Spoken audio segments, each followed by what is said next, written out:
One of the serious problems in planning the fight against American doctrine, one German officer is said to have said in World War II, is that the Americans do not read their manuals, nor do they feel any obligation to follow their doctrine.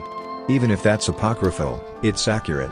Making things up on the fly is the finest trait of the American national character. If there is an American way of war, it's very hard to pin down.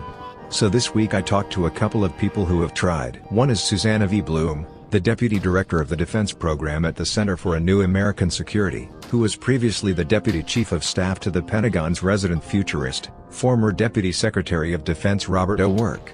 The other is Christopher M. Doherty, a senior fellow in the CNA's defense program and former Pentagon defense strategist who helped develop the closest thing to a military doctrine the Pentagon has, the 2016 National Defense Strategy. Their new project is to develop what they call a new American way of war. Here's a lightly edited transcript of our discussion. The idea grew out of the analysis and assessment work I did while at the Defense Department, which ended up shaping a lot of last year's National Defense Strategy. When you look at possible future wars, particularly against great powers, the US is taking a lot of risks. Moreover, these risks are systemic and spread out across different missions and organizations, meaning that the current piecemeal approach to dealing with them won't work. What's needed is a fundamental rethinking of how the US armed forces fight, said Christopher Doherty. Susanna Bloom on the other hand said that Chris often quotes a line from Giuseppe di Lampedusa's novel The Leopard, "For things to stay the same, everything must change."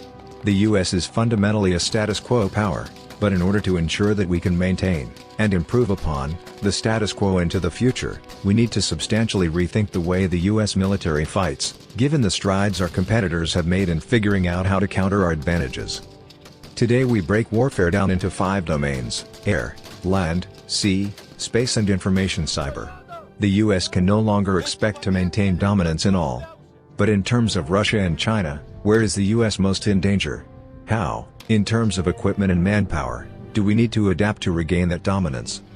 Information, cyber, followed closely by air and space. The other domains matter, but these are the linchpins. If you read Chinese and Russian military sources and look at their investments, they make clear their intention to attack us in these areas, because they, rightly, believe that this is how they can overcome our advantages and offset their weaknesses. The other part I'd mention is mobility/logistics/sustainment, because it's so central to our ability to project power overseas.